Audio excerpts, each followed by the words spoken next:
Assalamualaikum warahmatullahi wabarakatuh. Selamat pagi. Jumpa lagi bersama kita di podcast istimewa, inovatif, santai, tematik, menarik, berwawasan, PPSDM Kementerian Dalam Negeri, Regional Bukit Tinggi. Nah, sekarang ada yang berbeda dari podcast kita. Di sini sudah ada ibu-ibu yang cantik dan bapak yang ganteng tentunya. Nah, Sobat ASN, kita berada di kawasan Ngalau Indah di Kota Payakumbuh ya Ibu ya. Kita berada di UPT Promosi Produk UMKM di Ngalau Indah di bawah naungan Dinas Koperasi dan UKM ya Bu ya, UKM Kota Payakumbuh. Sobat ASN di sini setelah hadir bersama saya dan tentunya bersama Bapak Wawan juga selaku host. Telah hadir bersama saya Ibu narasumber yaitu Ibu Tegra Sianita STMT selaku Sekretaris Dinas Koperasi dan UKM Kota Payakumbuh. Beliau juga sebagai peserta PKA Angkatan 1 di PPSDM Regional Bukit Tinggi tahun 2024. Juga kita kehadiran bintang tamu spesial juga selain narasumber kita, yaitu ibu-ibu siswa kelas bisnis dari aksi perubahannya Ibu Tegra ini ya Bu ya, yaitu Ibu Aisyah dan Ibu Vera. Beliau adalah pelaku UMKM di Kota Payakumbuh. Oke, baik, selamat pagi Ibu Tegra dan Ibu Aisyah, Ibu Vera, Bapak Wawan. Apa kabarnya ini Bu? Alhamdulillah sehat. Oke, baik. Terima kasih telah menyediakan waktu bergabung bersama. Sebenarnya kita yang kesini ini gitu kan, berkunjung di UPT Promosi Produk UMKM di Kota Payakumbuh ini. Oke, baik Bu. Nah, kita akan berbincang-bincang terkait dengan aksi perubahan pada saat Ibu melaksanakan pelatihan kepemimpinan administrator di PPSDM Regional Bukit Tinggi tentunya, terkait dengan judul aksi perubahan Ibu yaitu optimalisasi perkembangan UMKM melalui kelas bisnis ini ya Bu ya. Milestone-nya berada di Kota Payakumbuh. Nah Ibu, kita langsung saja Ibu. Bu Tegra. Oke, mungkin saya ceritakan sedikit ya. Kenapa kelas ini muncul? Sekitar 2 tahun yang lalu, 2022 tepatnya, di Januari sampai di posisi Agustus saya adalah Kepala Bidang Koperasi dan UMKM. Punya sebuah impian sebenarnya. Punya sebuah impian, Payakumbuh itu punya banyak potensi UMKM. Lokasinya juga strategis. Tapi kenapa ya, artinya yang terkenal itu sebagai pusat oleh-oleh dan perkembangan wisata itu hanya Bukit Tinggi. Artinya kenapa sih Payakumbuh tidak langsung yang mempromosikan apa yang tidak dipunyai oleh Kota Payakumbuh. Jadi kita hanya memasok barang kita aja ke Bukit Tinggi, ke pusat oleh-oleh. Sementara sebenarnya setelah dikemas bagus oleh Kota Bukit Tinggi dan Kota Padang, harganya jadi naik. Sementara itu produknya dari kita. Apa yang salah? Saya mau memandang seperti itu, apa yang salah. Jadi awal 9 bulan di situ tidak bisa membuat sebuah aksi nyata. Impian itu nggak terwujud gitu kan. Impian itu tidak diwujud, nyata juga tidak dilanjutkan ide-idenya sama pengganti, mungkin punya fashion sendiri gitu kan. Akhirnya setelah PKA, keinginan buat awalnya bukan kelas, malah klinik, semacam coaching klinik yang diinginkan. Akhirnya setelah masuk ke PKA, pertama waktu itu masih online ya Pak ya, kelas online. Kebetulan memang kelasnya Pak Wawan. Waktu itu disuruh paparan kalau nggak salah tugas ya Pak, tugas terkait apa ya dulu ide masalah yang akan dimunculkan. Nggak tahu kenapa begitu lancar menuliskan, dan alhamdulillah Pak Wawan mengapresiasi, ini udah bagus, diperbaiki aja kalimatnya gitu kan. Yang menurut saya waktu itu simple aja, ingin naikin teman-teman itu. Artinya Payakumbuh itu tidak hanya dikenal di kuliner malam aja, tapi itu. Jadi setelah diamati, setelah saya evaluasi, pelatihan-pelatihan yang tersaji di dalam dokumen anggaran kita itu saya kira belum efektif dalam pelaksanaannya. Apa artinya tidak ada keberlanjutan. Diklat dimunculkan hanya 5 hari atau 3 hari, tapi tidak ada evaluasi sejauh mana perkembangannya. Jadi setelah masuk di Diklat di tahun 2022 sampai 2023 berdasarkan hasil diskusi saya dengan Kepala Dinas Koperasi UKM Provinsi Sumatera Barat, bagaimana saya cara mengevaluasi dan mengatakan bahwa kita emang tidak melakukan evaluasi dan keberlanjutan. Diambillah data 700 orang, Pak.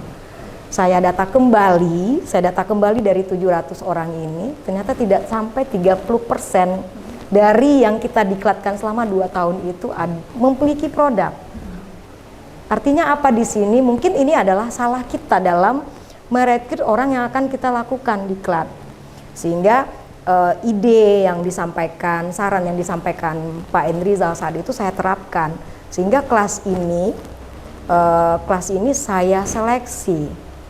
Jadi yang masuk ini karena ini adalah optimalisasi perkembangan benar-benar orang yang sudah punya usaha dengan permasalahan masing-masing, Bu Ana. Jadi saya lakukan seleksi, walaupun banyak yang komplain, kenapa sih dibatasin umur gitu kan? Karena saya mau naikin inovasinya, apa sih yang kurang sama kita? Orang berinovasi adalah orang yang melek teknologi. Artinya ya diambil batasnya 45. Pertanyaannya waktu itu karena ini harus berbau teknologi, saya pakai survei Bitly waktu itu pun banyak komplain, Pak. Ini tidak bisa masuk, aksesnya susah, pertanyaannya banyak gitu. Setelah itu dikerucutkan, setelah ada yang mendaftar, saya adakan sosialisasi mekanisme. Jadi artinya saya emang mewujudkan semuanya itu transparan, efektif, dan semua orang tahu dengan kegiatan ini, bukan ditutup-tutupi. Dilakukan sosialisasi. Waktu sosialisasi itu awalnya saya sosialisasi apa sih gunanya kalau hanya program ini yang diangkat. Makanya waktu itu sosialisasi saya ngambil sisi orang komunikasi, kebetulan juga teman sendiri Bu Yesi dan satu pelaku UMKM kita yang sudah go internasional di sisi itu. Jadi sebenarnya waktu sosialisasi durasi saya sangat singkat gitu, hanya memaparkan apa sih kriteria, seperti apa kelasnya nanti, hanya seperti itu. Dari sosialisasi ternyata berkembang lagi ide saya harus menyentuh teman-teman. Benar nggak serius dengan semua konsekuensi nanti yang terjadi. Wawancara lagi. Waktu itu dengan bantuan seorang teman psikolog yang kebetulan psikolog teman juga kuliah waktu itu, saya minta buatkan beberapa pertanyaan, 10 atau berapa Fer waktu itu. 10 pertanyaan, sebenarnya pertanyaan itu menjebak, Pak. Jadi di situ terlihat ternyata clue penilaian yang masuk ke kelas saya adalah orang yang belum penuh. Jadi bukan orang yang kurang juga. Jadi yang saya ambil di sini dengan nilai 6 sampai 7. Bukan nilai 8, 9, 10. Tapi orang yang 6 sampai 7, Bu. Jadi pendekatan nilainya 6 sampai 7. Banyak yang protes. Saya kan jawabnya benar. Nilai saya ternyata saya nggak butuh itu ternyata yang butuh itu ya orang yang belum berisi, artinya gelasnya belum penuh. Jadi kalau ngambilnya 8, 9 gelasnya hampir penuh, Bu, tapi nanti diisi lagi tumpah. Jadi awal targetnya 15, ternyata hasil pemetaan saya cuma 13. Saya tidak mau nambah orang lagi karena inilah yang kira-kira sejiwa. Sebenarnya Aisyah ini juga tidak terjaring, tidak ikut wawancara awalnya, ya, tidak wawancara, tapi keinginan ibunya untuk bergabung dengan kelas saya sangat tinggi. Waktu itu dia lagi pergi kemana gitu kan, jadi 2 orang sebenarnya tidak ikut wawancara, tapi saya beri kesempatan. Wawancaranya akhirnya wawancara by phone. Jadi seperti itu awalnya dicoba, jadi artinya awalnya cuma pengen tujuannya itu ya teman-teman punya percaya diri aja untuk mempromosikan produknya, bagaimana produknya lebih terkenal, dikenal orang, disukai orang, tidak muluk-muluk. Target saya dari 13, Pak Wawan waktu itu 5 orang bisa mendapat ilmu di sini, dan 5 orang ini akan menjadi guru untuk kelas berikutnya. Jadi ada keberlanjutan. Jadi saya tidak mencari guru lagi, ke lembaga lagi. Jadi artinya ini pun sudah saya perbincangkan dengan komisi B saat itu. Jadi dari kita untuk kita. Jadi yang 5 orang ini kalau nanti setuju dengan Bapak Wali Kota yang baru, yang 5 orang ini akan saya ikutkan sertifikat kompetensi di bidang masing-masing. Jadi kita baru punya UMKM itu yang punya sertifikat baru 2 orang, Laurencia di ekspornya. Yang kedua Bu Latifah Mayasari itu TOT-nya Pak. Jadi udah TOT, jadi ternyata UMKM juga Laurencia sekarang arahnya kepada konsultan bisnis. Jadi nanti Payakumbuh punya itu. Terus yang Latifah Mayasari yang awalnya rajut bikin kelas juga, artinya sekarang pun menjadi tenaga pengajar, mentor bisnis untuk Kementerian Keuangan. Dan semua itu terjadi. Yang Latifah Mayasari ini salah satu mentor bisnis di sini. Dalam berjalan saat dia bergabung di sini, kesempatan untuk dijadikan mentor bisnis oleh Kementerian Keuangan itu pun ada. Dan kenapa kelasnya tersendat-sendat, terkadang ada kelas atau tidak, ternyata Ibu Latifah Mayasari ini juga di coaching selama 2 minggu di Bandung saat itu. Jadi seperti itu. Jadi emang kalau ada prinsip keberlanjutan artinya ya berlanjut. Dan untuk jalannya kelas ini sebenarnya nggak ada dana, nekat aja. Terus bagaimana tuh Bu? Ya artinya yang pertama saya cerita transparansi, di sini tidak ada makan minum, tidak ada uang saku, itu yang saya rombak semuanya dari program yang sudah ada. Ini uang saku, UMKM kenapa mau uang saku 60.000 ya, terus juga dikasih makan minum, sementara mereka punya produk. Jadi saya melakukan penghematan pembiayaan, jadi mau uang saku 60.000 makan minum atau mau aplikasi. Wow, pilihan ya? Iya, Pilihan gitu. iya Kak. Jadi emang disampaikan ini kelas tidak ada makan minumnya. Makan minumnya, ini tidak ada kelas pakai uang sakunya. Saya beri gambaran, saya untuk public speaking aja bayar 15 juta. Hari ini dihadirkan orang yang bisa ngajarin bagaimana kita pede bicara di depan kamera, pede menjual barang gitu dihadirkan. Maunya 60.000 atau maunya ilmu. Makanya orang yang terpilih 13 orang ini kayaknya satu energi, satu gelombang kita, satu frekuensi kita. Artinya memang tidak mengharapkan itu. Seperti itu. Luar biasa penjelasan singkat Ya. tapi udah include semuanya nih. Dan terjawab semuanya. Ya, sudah terjawab semuanya nih. Bakal pertanyaan saya nih kayaknya sudah terjawab ini Bu. Itu Bu Ana. Oke. Kelasnya masih berjalan dan satu lagi mungkin bisa saya tambahkan di sini. Ini mungkin anugerah juga ya. Kebetulan kelas ini dimulai dan ada tawaran juga untuk ikut bazar pameran nasional.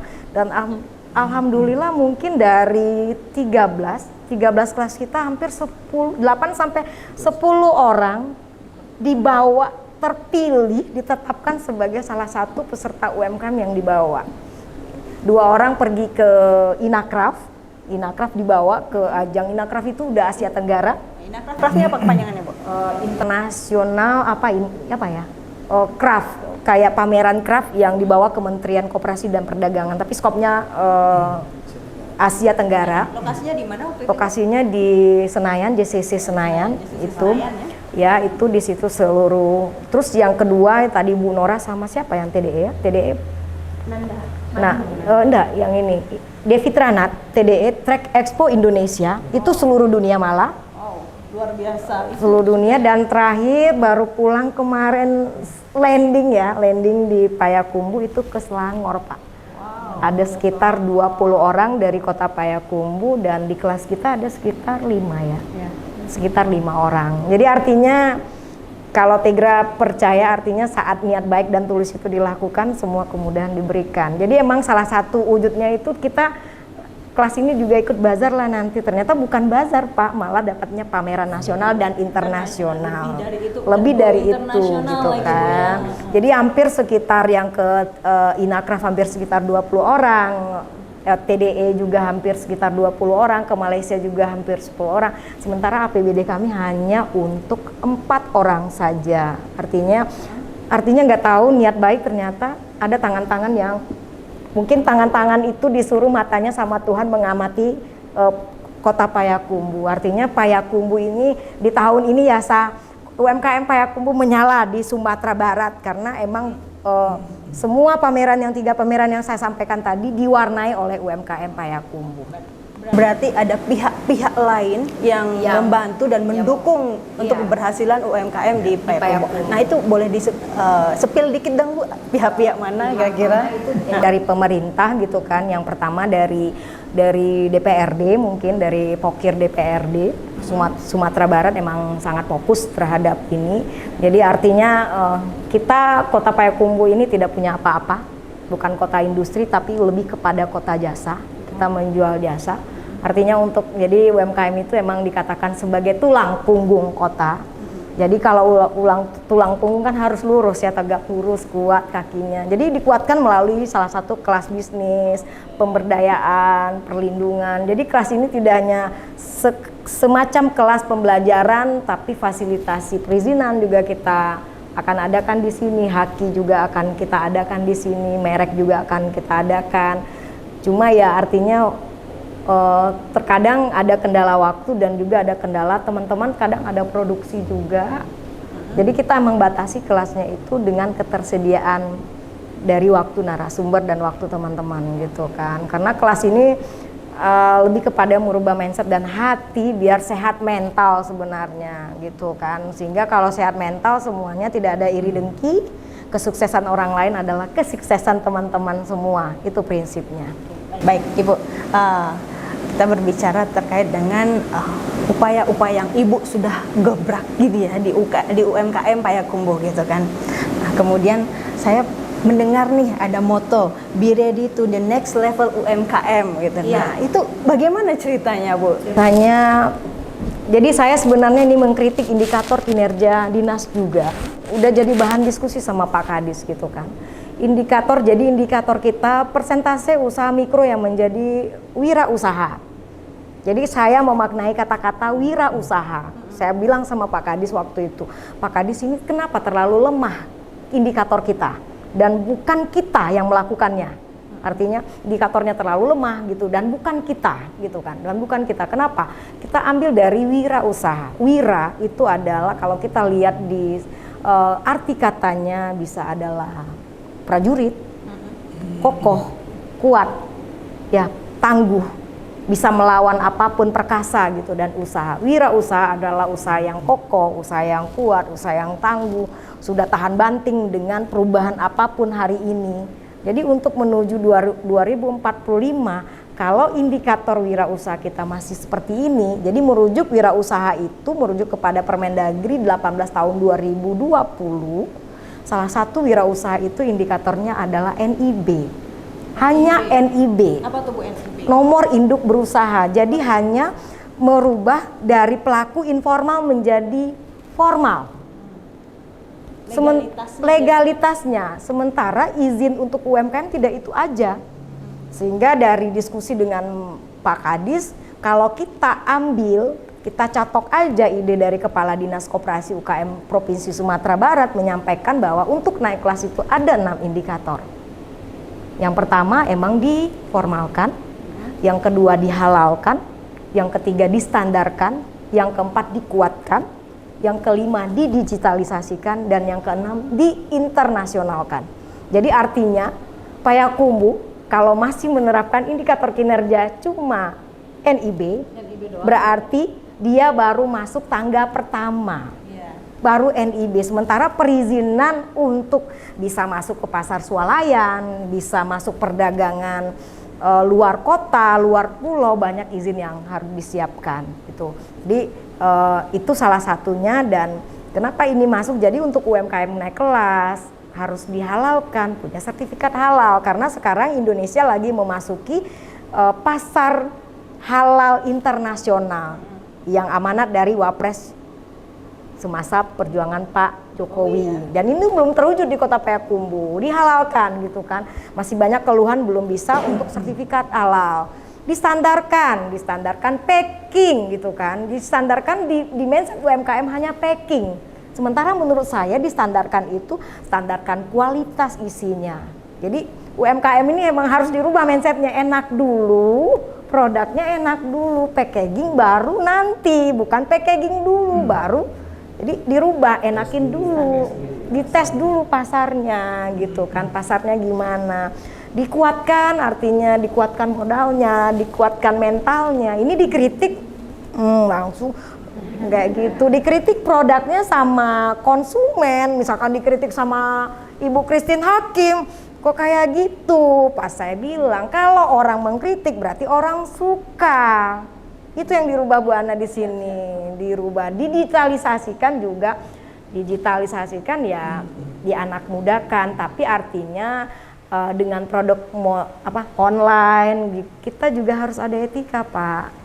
Karena teman-teman bilang, Bu, spray cuma 100.000 Bu di TikTok gitu kan. Sementara iya kita jual gimana? Jadi artinya kita menjual artinya juga punya etika. Jangan sampai produk kita murah tapi membunuh produk orang lain gitu kan. Merusak harga pasar. Jadi artinya balik lagi kepada jadi UMKM juga harus beradab dan berilmu gitu kan, jangan sampai mematikan. Artinya logika kita buat juga dengan saluran channel-channel yang ada di UMKM, media sosial kita buat juga konsumen itu jadi cerdas, bukan hanya memilih produk yang murah tapi yang berkualitas. Artinya kelas ini juga komunikasinya harus cerdas, jadi artinya kelas ini dibuat komunikasinya lebih baik ya Ca ya. Vera, untuk cerdas juga, konsumen itu cerdas. Jadi Bu, boleh nggak kita turunin harga gitu kan? Tidak boleh ketika harga modal HPP-nya emang tidak bisa, berarti ketika dia nawar kita tidak bisa memberikan harga itu, ya udah ngapain kita harus terpengaruh gitu kan? Berarti konsumen Anda bukan dia. Segmentasi pasarnya bukan dia. Jangan ikut-ikutan dengan harga murah. Berarti emang kualitas kita di situ. Kita sadar aja belum rezeki kita di dia gitu. Berarti tidak terpengaruh dengan permintaan pasar yang dengan harga murah dan lain sebagainya, tapi kita menjual itu adalah berdasarkan kualitas gitu ya. Ada kualitas, ada harga nih. Biasanya kita dengar begitu ya Ibu ya. Kualitas ada harga gitu kan. Makanya moto dari teman-teman UMKM itu juga harus motonya yang baik-baik, impiannya baik-baik gitu kan. Ya, artinya jangan sampai nanti ketika ditawar, Bu harganya segitu, saya juga tidak mau teman-teman di kelas ini juga menjatuhkan orang lain, oh produk mereka tidak bagus. Jangan sampai ngomonginnya produk orang lain, tapi katakan keunggulan kita, bahan kita premium dari harga ini gitu kan, anti kusut kayak gitu. Jadi kelas kita emang mengajarkan untuk selalu positif gitu. Gitu Bu Ana. Mungkin nanti bisa lebih lanjut ditanya, benar nggak kayak gitu yang diceritain, yang dirasakan, mungkin 2 sampel ini udah cukup lah nanti. Nah, ini kan Bu Tegra, keberlanjutan kelas bisnis kita nih, walaupun dengan tadi diceritakan dengan dana terbatas, ya kan, Iya. tetap kita bisa lanjut. Kemudian ini kan kita udah deket nih 2025 nih, Iya. rencana kita di tahun 2025 apa nih kira-kira? Sebenarnya 2025 tuh belum ada Pak anggarannya, sama kayak cuma saya sudah menjual, makanya media yang menjual Pak. Saya sudah menjual beberapa, juga sudah ada pertanyaan kelas, malah waktu itu di komisi B gitu kan, seberapa dia menganggap ini sangat-sangat efektif karena di dalam kemarin aksi perubahan Tegra juga buat rencana kerja di situ. Jadi rencana kerja untuk kelas ini, jadi sampai 2028 sudah ada step by stepnya gitu kan. Jadi kelas ini bukan hanya nanti ada fasilitasi perizinannya, fasilitasi permodalannya, menghadapkan teman-teman dengan akses lembaga keuangan, nanti juga mungkin ada bapak angkat dalam UMKM. Tujuannya panjang banget gitu loh, panjang banget. Mimpi Tegra tuh panjang banget gitu kan. Tapi ya mimpi itu harus kita rangkul bersama, nggak? Berarti kalau ada istilah bapak angkat itu berarti kita mungkin ada adopsi dari atau adaptasi dari BUMN nggak kira-kira? Bisa, Bapak angkat jadi kayak KPBU, kalau di PU dulu ada KPBU kerjasama pemerintah badan usaha. Kita memfasilitasi, jadi kan sekarang sudah ada sebenarnya program DUDI, dunia usaha, dunia pendidikan yang itu dapat modal, dan Kota Payakumbuh baru 1 orang pelaku usaha yang itu Samara dia dapat 1 miliar Pak. 1 miliar untuk pengembangan usahanya, tapi dia punya, jadi dia 1 miliar dari sistem cost sharing, jadi kebutuhan dia untuk pengembangan usaha itu 1 miliar, 500 jutanya untuk dari dia, yang 500-nya itu dari Kementerian apa ya kemarin pendidikan dikti. Jadi dalam itu juga ada pendampingan dosen UNAN, dan artinya teman kita Samara ini, siapa nama Samara ini ya? Rahmi itu juga punya kesempatan menjadi dosen luar biasa di UNAN. Teman kita Dia- Samara, maksudnya izin Oke. Pak Wawan. Teman kita Samara ini apa maksudnya, Bu? Sama itu nama produknya. Oh, nama produknya. Nama produknya frozen food. Frozen, jadi artinya dia mengolah ikan, kebetulan dia emang sarjana perikanan. SPI, Merek dagang berarti. merek dagangnya. Jadi lebih kenalnya itu Samara ya. Samara, bukan Aisyah, itu lebih dikenal Erinanya gitu kan. Merek dagangnya Merek yang dagangnya, artinya merek produknya Samara. Jadi emang sudah ada gitu, dan alhamdulillah kemarin saya selain menyiapkan beberapa, saya juga menyiapkan, mungkin karena bukan Pak Wawan coach saya waktu itu, saya juga menyiapkan MOU kerjasama dengan UNAN. Kerjasama dengan UNAN, dan artinya malah waktu itu Pak Ferry bilang berarti kelas Bu Tegra boleh diisi dengan mahasiswa saya yang akan praktek. Jadi dibuka juga Pak, artinya walaupun artinya UMKM di tempat belajar bagi semua orang di sini. Moto Payakumbuh sekarang kan Payakumbuh sebagai kota pendidikan. Jadi semua orang bisa belajar dan mengajar di sini. Salah satunya ini gitu kan, sudah banyak banget sekarang. Dan artinya ya saya siapkan ini anak pertama Pak. Saya bilangnya anak pertama. Ini anak pertama emang harus anak-anak yang tangguh. Ada juga anak kedua dan seterusnya. Anak kedua dan seterusnya. Iya, maksudnya. Jadi artinya pun dan narasumber yang sudah saya hadirkan beberapa hari yang lalu itu tidak ada nanyain honor Pak. Alhamdulillah tidak ada yang nanyain berapa sih saya digaji di sini, nggak ada gitu kan. Dan ini dan semuanya kalau Vera bilang ini semua teman ibu ya katanya, teman Tegra. Emang teman Tegra, artinya saya menjanjikan yang berkualitas, tidak mau yang asal-asalan. Jadi sebentar lagi kita akan kedatangan seorang produser film. Ibnu namanya, produser film Pak.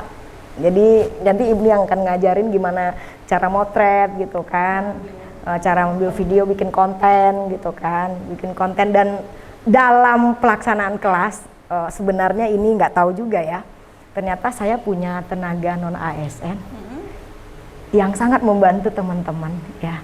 Ternyata dia pintar untuk bantuin bikin logo ya. Jadi ada itu Pak.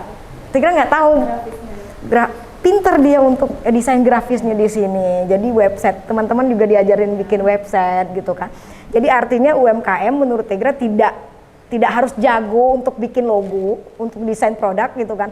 Untuk kelas bisnis, Vera itu masih berani di skala made by order. Oh iya. Jadi memang karena keterbatasan modal mungkin, gitu. Jadi produksinya memang kalau ada yang pesan baru dibuatkan. PO istilahnya PO, ya, iya. pre-order ya. PO-nya nggak lama-lama gitu, 1 minggu paling lama gitu. Jadi ya memang terbatas itu. Jadi tapi ini produk banyak yang suka gitu. Iya, iya. Dan melanjutkan yang Bu Tegra bilang tadi, bagaimana melawan stigma masyarakat bahwa di TikTok itu ada spray harga 100.000 gitu. Iya. Sementara spray Vera ini kisarannya tuh mulai dari 200.000, 300.000 lah yang paling banyak ukuran yang digunakan oleh ibu-ibu di rumah gitu. Nah, harga 300.000 sulit rasanya untuk menjual 300.000 gitu ya. Sementara di TikTok ada 100.000 gitu.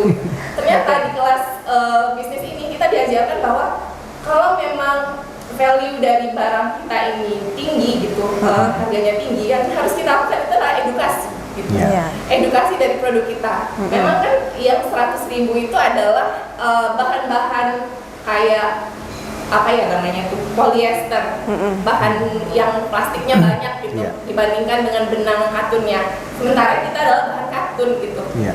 yang harga bahannya juga agak tinggi daripada bahan-bahan tersebut. Nah, itu yang perlu diedukasi. Kemudian mempelajari behavior dari ibu-ibu yang konsumennya gitu. Jadi mereka banyak yang ibu-ibu yang punya anak kecil yang masih balita, terus harus tidur bersama dalam satu kamar gitu. Kadang ada yang extra bed juga. Nah, di situ kita edukasi bahwa kamar itu harus tetap rapi gitu, dengan bikin satu motif semuanya. Jadi yang tadinya orderannya hanya satu set 300.000 dengan banyak perintilan lain jadi lebih banyak orderannya seperti itu. Oke. Itu mensiasatinya ya. Ya, trik ya Pak ya, atau yang menyiasati untuk kita mengedukasi pembeli kita atau customer kita bahwa barang kita tuh layak loh di harga segitu misal gitu ya. Oke, baik. Luar biasa dari kelas bisnis. Bicara tentang kelas bisnis, nah saya mau bertanya dengan Ibu Aisyah dan Ibu Vera tentunya selaku siswa dari kelas bisnis ya, yang digagas oleh Ibu Tegra ini. Nah, bagaimana sih implementasi, kan tadi udah disampaikan dengan Ibu Tegra ya, pembelajaran-pembelajaran yang ada di kelas bisnis ini gitu kan. Implementasinya bagaimana di dalam dunia UMKM yang ibu-ibu ini geluti gitu, implementasi pembelajarannya. Monggo silakan Ibu. Gini, sebelumnya mohon izin untuk berbicara Pak. Gini, karena kan kelas bisnis ini udah berjalan beberapa bulan gitu ya Kak, dan pastinya ilmu-ilmunya juga banyak. Bukan cuman kayak desain, tapi juga kita di sini ada belajar public speaking, terus kita juga ada belajar bagaimana caranya live yang benar gitu. Ternyata setelah ikut kelas ini banyak hal yang kita belum tahu gitu. Sebenarnya saya sendiri udah ada mencoba live, tapi ternyata setelah masuk kelas ini ada beberapa hal yang sebelumnya Aisyah mungkin abaikan, ternyata itu perlu untuk diperbaiki gitu. Ada cara-caranya, kayak misalnya di Shopee seperti ini caranya live, di TikTok seperti ini caranya live, di Facebook ada lagi caranya. Dan itu bahasanya juga diubah-ubah gitu, nggak bisa menggunakan satu bahasa aja. Misalnya dari kalimatnya, kalau misalkan di Facebook usia orang yang menggunakan Facebook usia berapa, di Shopee apa nih pasar, siapa nih pasar kita gitu, di TikTok siapa nih gitu. Nah itu mungkin dari cara menggunakan media sosialnya. Terus kayak misalnya juga kita ada belajar grafis tadi yang dibilang Ibu. Nah dari kita yang nggak tahu cara gimana hilangin watermarknya dulu kan, itu tuh ternyata diajarin gitu, sesimpel gimana ya cara ngilangin warna di belakangnya yang kita selama ini nggak tahu, ternyata bisa ya kita gitu, yang dari awalnya nggak tahu apa-apa jadi tahu gitu. Terus juga kemarin ada kelas sama psikolog juga, implementasinya pastinya untuk diri sendiri dulu ya, gimana caranya kita bisa menerima segala hal yang mungkin tidak sesuai ekspektasi kita dalam bisnis, kita bisa menerima perlahan gitu dengan kemampuan diri kita sendiri gitu. Jadi implementasinya tuh banyak banget Pak, dari yang kita nggak tahu jadi tahu, terus kita coba, oh ternyata kita bisa gitu. Nah mulai dari live tadi, terus juga dari grafis, terus juga dari bagaimana cara kita memahami diri kita untuk bisa mood ini diatur nih dalam bisnis gitu. Ternyata sesimpel itu ada di sini gitu, dan itu nggak akan kita dapetin di kelas-kelas lain gitu. Anggaplah kita dikasih seminar gitu kan, ada seminar tuh biasanya dari untuk UMKM, tapi kan itu hanya 1 hari dan implementasinya tidak ada, ibaratnya evaluasinya nggak ada gitu. Tapi di kelas ini evaluasinya itu setiap hari gitu, dan kita bertemu banyak teman-teman, kakak-kakak, ibu-ibu yang kita bisa bertukar cerita apa yang masih kurang nih dari kita yang harus harus kita ubah gitu. Jadi kami saling memberikan masukan gitu. Mungkin itu dari Aisyah. Lebihnya adalah ada evaluasi untuk perbaikan. Ya, nah, kalau di nilai-nilai berakhlak ASN itu ya Bu, ada berakhlak, ada orientasi pelayanan, di sana ada perbaikan tiada henti. Nah, mungkin itu ada dasar untuk melaksanakan perbaikan-perbaikan dari tentunya produk-produk yang akan kita jual kepada masyarakat. Ya, gitu ya Bu. Mungkin karena gini juga Kak, karena kan kita di kelas cuma 13 orang. Jadi ketika kita diberikan materi, benar-benar kita fokus dengan itu. Kalau misalkan kita ikut seminar dan lain-lain, materi mungkin sama, tapi nggak terfokus ke kitanya. Banyak nih peserta yang harus dirangkul gitu kan. Sedangkan ketika ini dijadikan kelas dan siswanya 13 orang, itu benar-benar bisa kita bisa bertanya apa yang benar-benar kita nggak tahu. Walaupun hal kecil, kita bisa menanyakan itu. Jadi benar-benar efisien banget nih Kak kelasnya, karena 13 orang itu gitu. Walaupun kecil sedikit, tapi kualitasnya luar biasa sekali. Oke, baik, kalau untuk ini Ibu Vera. Kalau Vera sendiri itu dari mentalitas ya, yang paling terasa gitu. Iya Bu, dari awal itu Vera ini kan ini produknya, Vera itu masih berani di skala made by order gitu.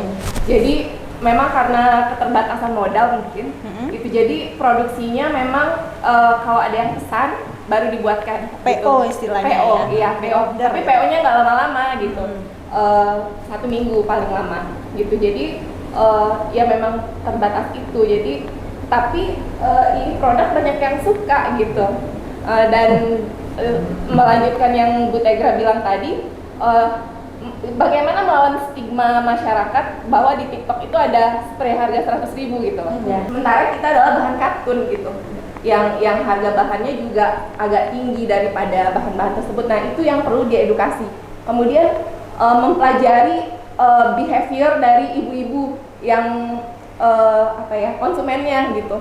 Jadi mereka banyak yang ibu-ibu yang punya anak kecil yang masih balita, terus harus tidur bersama dalam satu kamar gitu. Kadang ada yang extra bed juga. Nah, di situ kita edukasi bahwa kamar itu harus tetap rapi gitu, dengan bikin satu motif semuanya. Jadi yang tadinya orderannya hanya satu set 300.000, dengan banyak perintilan lain jadi lebih banyak orderannya seperti itu. Baik, itu ya trik ya Pak ya, Yes, yang menyiasati untuk kita mengedukasi pembeli kita atau Iya, customer kita mengedukasi. bahwa barang kita tuh layak loh di harga segitu. Iya, seperti benar. itu. Baik. Luar biasa dari kelas bisnis. Terima kasih Ibu Tegra, Ibu Aisyah, Ibu Vera, dan Bapak Wawan selamat lihat juga di sini menemani saya, mendampingi saya. Terima kasih telah berbagi ilmu bersama kita di podcast istimewa PPSDM Regal Bukit Tinggi terkait dengan implementasi aksi perubahan Ibu, yaitu optimalisasi perkembangan UMKM melalui kelas bisnis tentunya milestone-nya yang ada di Kota Payakumbuh. Ya, terima kasih Sobat ASN telah bergabung bersama kita menyaksikan pembincangan yang asik ini dari tadi hingga sekarang gitu kan. Terus pantau atau saksikan podcast kita di channel YouTube kita, sosmed kita di IG dan Facebook PPSDM dengan Bukit Tinggi. Sampai jumpa di episode selanjutnya. Dadah, salam istimewa.